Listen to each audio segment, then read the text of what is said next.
Hi friends, ഇന്നത്തെ നമ്മുടെ video നമ്മൾ കുറച്ച് തേങ്ങ പൊതിക്കുന്നതിൻ്റെയാണ്. നമ്മൾ ഓൾറെഡി കുറേ തേങ്ങയുടെ പൊതിച്ചിട്ടിട്ടുണ്ട്. ഇനി കുറച്ച് തേങ്ങ വലിയ തേങ്ങകളും അവിടെയുള്ള ചെറിയ തേങ്ങകളും പിന്നെ ഈ കുറച്ച് പെട്ട് തേങ്ങകളൊക്കെ ഇവിടെ ഒരുപാടുണ്ട്. അപ്പം ഇത് നമ്മൾ ഇപ്പം എണ്ണ ആക്കുന്നതിന് വേണ്ടി നമ്മൾ മാറ്റുന്ന തേങ്ങയുടെ ഒരു കൂട്ടമാണ്. ഇത് ഇവിടെ തേങ്ങ എല്ലാം കിടന്ന് കുറച്ച് പൊടിച്ചിട്ടുണ്ട്. 1, 2 പിന്നെ അതുപോലെ ഇവിടെ എല്ലാം തേങ്ങകൾ പൊടിച്ച് കിടപ്പുണ്ട്. ഇത് ഓൾമോസ്റ്റ് 50 തേങ്ങ ഉണ്ടാവും.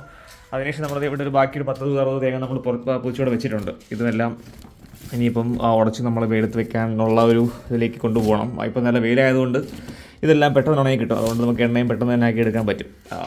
മഴ കുറവാണ്, നല്ല ചൂടുണ്ട്, വെയിലുണ്ട്. അപ്പോൾ ഇതെല്ലാം നമ്മൾ അങ്ങനെ മാറ്റി വെച്ചിട്ടുണ്ട്. ഇത് കുറച്ച് ചിരട്ടയാണ് അവിടെ വെച്ചത്. അപ്പോൾ നമ്മളെന്തായാലും ഇനി ഈ കാണുന്ന തേങ്ങയെല്ലാം പൊതിച്ച് ഒന്ന് ഇതാക്കാമെന്ന് വിചാരിക്കുന്നു. ഇതെല്ലാം നല്ല വലിയ തേങ്ങയാണ്. ഓൾമോസ്റ്റ് ഒരു കിലോയ്ക്ക് മുകളിൽ ഭാരം വേണം തേങ്ങയാണ് ഇതെല്ലാം. പക്ഷേ ഇതൊക്കെ എന്ന് വെച്ചാൽ വളരെ ചെറിയ തേങ്ങകൾ, കുഞ്ഞു തേങ്ങകളാണ്. പക്ഷേ നമുക്കിതെല്ലാം നമ്മൾ എണ്ണ ആട്ടാൻ വേണ്ടി ഉപയോഗിക്കാൻ വെച്ചിരിക്കുന്നത്. അപ്പോൾ ഓക്കെ, താങ്ക് യു.